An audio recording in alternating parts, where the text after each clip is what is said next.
Hello, Cancer. Welcome to a June 2024 tarot reading. It's Raina here, doing a little bit of a different spread. This is the central theme. We're going to do two general cards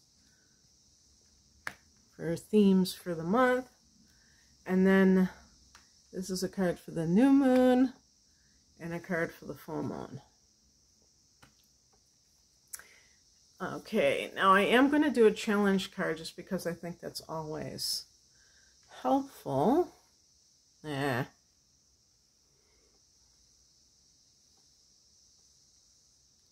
then I'll do an outcome card. Wow, did you see what card that was?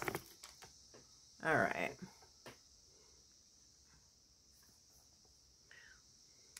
The heart of the matter is the Four of Cups. This is the theme for the month.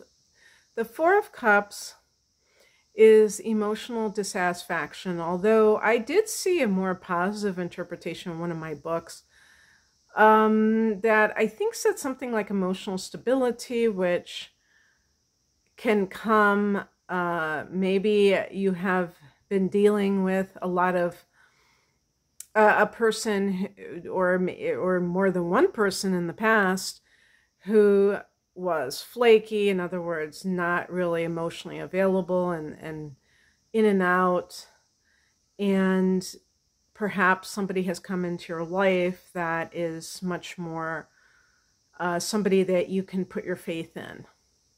So that would be nice if that's true for you, if that is happening for you.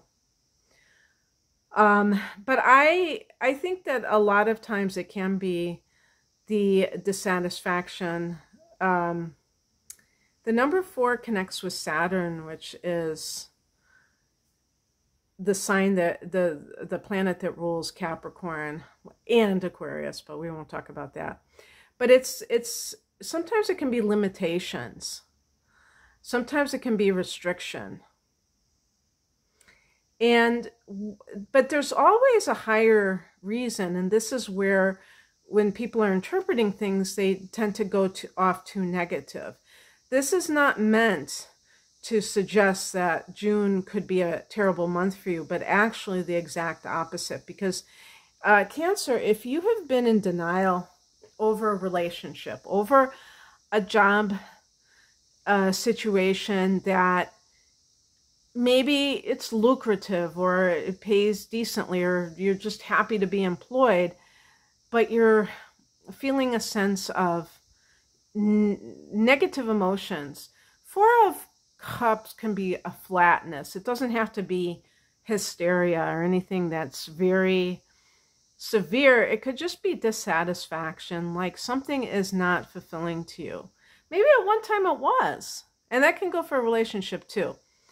Cancer, being a water sign, really is you're aware of your emotions, but I think, you know, even though the water signs can be the most intuitive of signs, they might not be able to be as intuitive for themselves as they are for other people, because there is a strong subjectivity with water signs. In other words, you tend to personalize things quite a bit, and it makes it hard to see it objectively, a situation. So if you really want something, or if you're kind of like in this mode of remembering the good old days of a situation, the sentimentality, it can be hard to really make changes, because the past kind of has its hold on you. So, but I feel one of the great things about it is it can get to what we call the critical mass, where I heard somebody describe it as the pain of continuing as you are is greater than the prospect of change.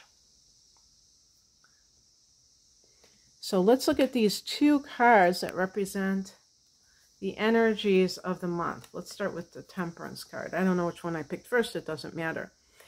The Temperance card is connected to Sagittarius. And this is a card of, you see the angel has one foot in the water and one foot on land.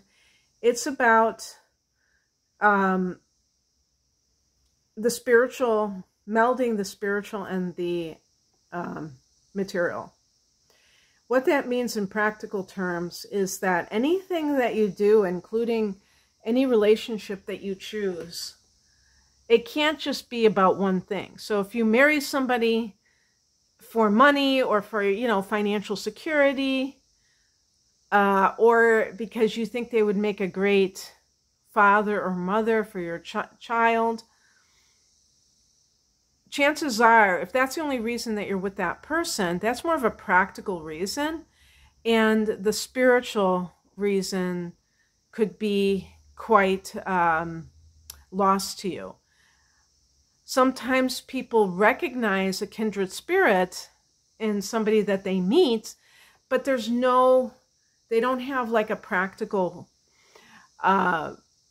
connection. Like they don't bring out the best in each other when it comes to practical matters. So they're both kind of like spaced out and ungrounded. And, you know, both have to coexist.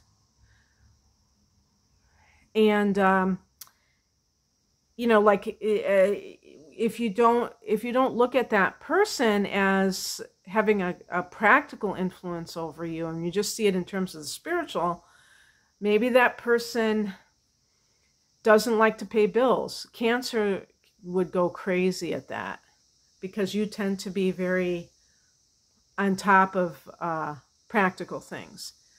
And if you're with someone that is almost like your child, where you have to do all of the adulting in the relationship, that's probably going to get old fast, and you're going to be really annoyed. Even if you do feel like you knew that person in a past life, you're like, whatever. I got the Three of Wands, and this is a card of expansion. And it's really about going outside of your comfort zone, I would say. This is about growth. Now, this could even be like venturing out physically. It could certainly be your own spiritual growth, or growth in terms of other aspects of yourself. But the fire element that the wands represents is about growth. And actually, since the Temperance is about Sagittarius, and then you have the Three of Wands, and that's about fire energy, maybe there's a Sagittarian that is featured in your life. Boy, what an odd couple, Sag and Cancer. But stranger things have happened. I actually know a couple who had kids, and I'm assuming they're still together, and one is a Cancer, one is a Sagittarius. Oh no, one was a Taurus. Okay, but it's kind of like a similar theme of an in conjunction. So I think that it's very possible that this combination is out there. It's got to be. There always have to be every possible combination. So what is the card representing the new moon for you? The new moon is going to be in Gemini. So that will be your 12th house. How perfect. The High Priestess, I can't think of a card more apropos for the 12th house.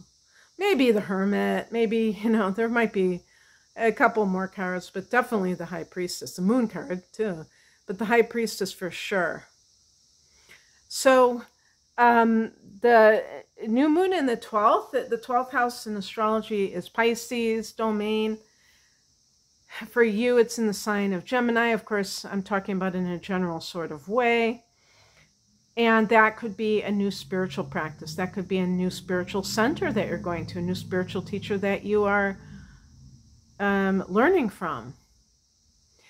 And that might be something, you know, you already have Jupiter in this sector. So that is going to bless you. All of those things that you do of a spiritual nature.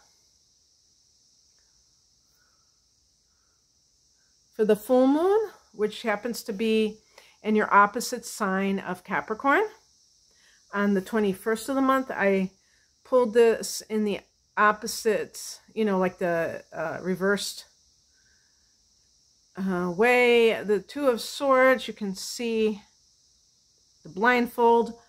This is somebody who is at the crossroads of something. The moon is figured here. That can mean that there is some kind of deception, that it might be self-deception that the person is operating under. And they have to see a situation to make a decision. It's like about making a decision. If you are someone who is contemplating getting divorced, or if you are not married but you live with somebody, whether to just move out permanently, you may put that off. Because if you are involved in some kind of a new spiritual practice, it may open your heart. So with the Four of Cups, as it pertains to relationships, did I say that cups are water signs like you? I hope I did. And even a Cancer person can experience disillusionment. Even if you're forgiving and all of that good stuff, you can still feel like, okay, enough is enough. I don't want to put up with this anymore. Like you're done. And you may hold off for some particular reason on making a final decision about that. I will say that Pluto is going to go back into your 7th house at a late degree of Capricorn. I think it's between the months of September and November or something like that, and then it leaves forever. Again, that's a general kind of a transit mention. But so that might be when you really decide, like in the latter part of November, because you'll have had to deal with something over again. And then you're like, okay, now I see what's really going on here.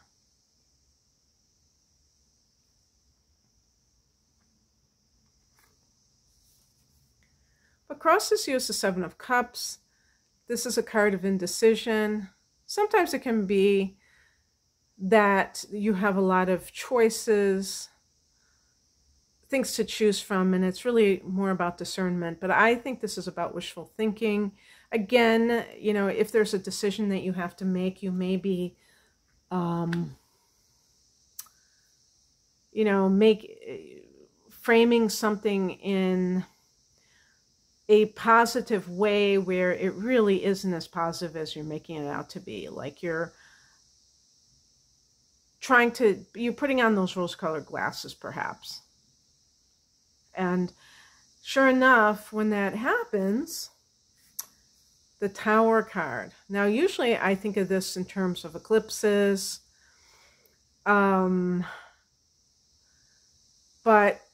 it's possible that this is kind of a cautionary tale, like what happens when you don't make your own decisions and you kind of wait for fate to step in or the universe to step in, is that it will release you, because there's a sense of release with the Tower, but it might be kind of messy, the release. So it's not necessarily something that you want to deal with.